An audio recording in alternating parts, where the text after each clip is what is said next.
একটা ভুলের জন্যে, ছোট্ট একটা জিনিসের জন্যে আজকে আমার প্রায় 15,000 টাকার জরিমানা। আমার মতো না জেনে কেউ কোনো সিদ্ধান্ত নেবে না। আসসালামু আলাইকুম এভরিওয়ান, কেমন আছেন সবাই? আশা করি সবাই ভালো আছেন।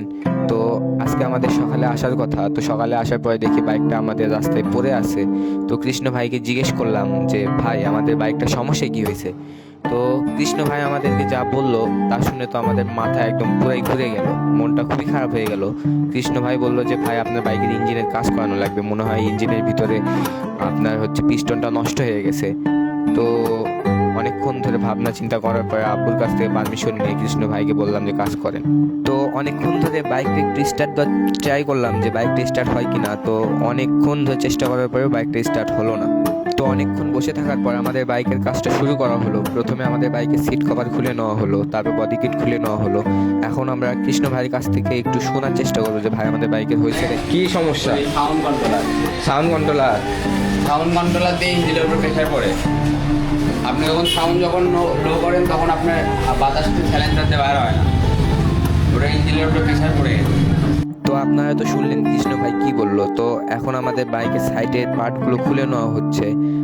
সাইডের পার্টগুলো খোলার পরে আমাদের এক্সজস্টটা খুলে ফেলা হচ্ছে। এক্সজস্টটা খুলে আমরা একটু হাতে নিয়ে দেখবো এক্সজস্টটা কেমন লাগতেছে। তো এক্সজস্টটা দেখার পর আমাদের ইঞ্জিনটা খোলা হচ্ছে, বডি থেকে নামানো হচ্ছে। তো ইঞ্জিনটা বডি থেকে নামানোর পর তারা অনেকক্ষণ ধরে দেখলো যে বাইকের কি সমস্যা হয়েছে। তো অনেকক্ষণ ধরে দেখার পর তারা বুঝতে পারলো যে আমাদের বাইকের পিস্টনটা যেটা আছে, পিস্টনটা পুড়ে গেছে। পুড়ে যাওয়ার কারণে পিস্টন থেকে এত বিচ্ছিরি গন্ধ বের হচ্ছে। তো আমাকে বললো যে ভাই, নতুন একটা পিস্টন কিনে নিয়ে আসেন। তো আমি নতুন একটা পিস্টন কিনে নিয়ে এসে দিলাম। 6,000 টাকা নিল আমার কাছ থেকে। তো কিনে নিয়ে এসে দেওয়ার পর তারা সেই পিস্টনটা লাগানোর পর তারা ইঞ্জিনের যতগুলো নাট আছে ওইগুলো টাইট দিচ্ছে। তারপরে টাইমিং চেনের কাজটা করলো। কাজ করার পরে যেগুলো নাট আছে ওগুলো টাইট দিয়ে আমাদের ইঞ্জিনের কভারটা লাগাই দিল। দেওয়ার পরে টাইমিং চেনটাও টাইট দিল। তারপর আমাদের বাইকের ইঞ্জিনটা বডিতে ফিট করা হলো। তারপর আমাদের কুলিং ওয়াটারটা চেঞ্জ করা হলো। কুলিং ওয়াটার দেওয়ার পর মোবিল দেওয়া হচ্ছে আমাদের বাইকে। তো কৃষ্ণ ভাই বলছিল যে আপনার 1,000 কিলো পর পর মোবিল চেঞ্জ করতে হবে। কৃষ্ণ ভাইকে বলেছিলাম যে ভাই, আমাদের চেনটা একটু ওয়াশ করে দিন। তো তারা আমাদের বাইকের চেনটা ওয়াশ করে দিল। এক্সজস্টের বেন পাইপটা খুলে এক্সজস্টের সাউন্ড কন্ট্রোলারটা এখন বের করা হবে।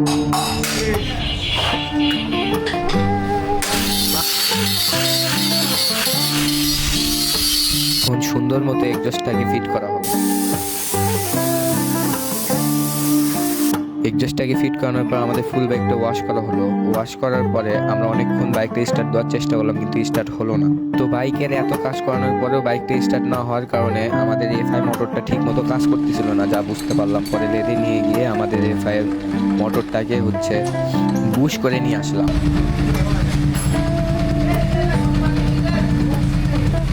দেখেন, এফআই মোটরটাকে পুশ করে নিয়ে আসার পর বাইকটা স্টার্ট হয়েছে অনেক চেষ্টা করার পর।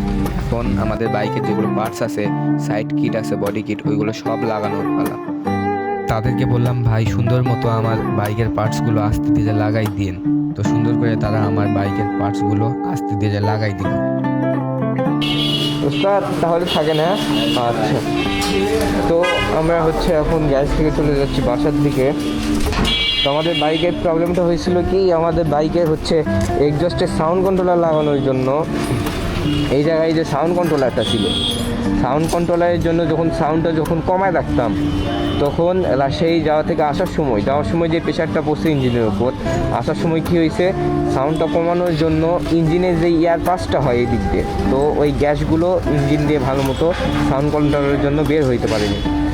এয়ার পাস ভালো মতো না হওয়ার কারণে ইঞ্জিনের যে ধোঁয়াগুলো আছে ওইটা ইঞ্জিনের মধ্যেই থেকে ইঞ্জিনের মধ্যে প্রেশার ক্রিয়েট হয়ে ইঞ্জিনের ভিতরটা পুড়ে গেছে, যে ইঞ্জিনের পিস্টনটা নষ্ট হয়ে গেছে, যার কারণে আজকে এই অবস্থা। তো মোটামুটি সব কিছু কমপ্লিট। ভাই বলে দিছে যে 60-এর ওপর স্পিড না তুলতে।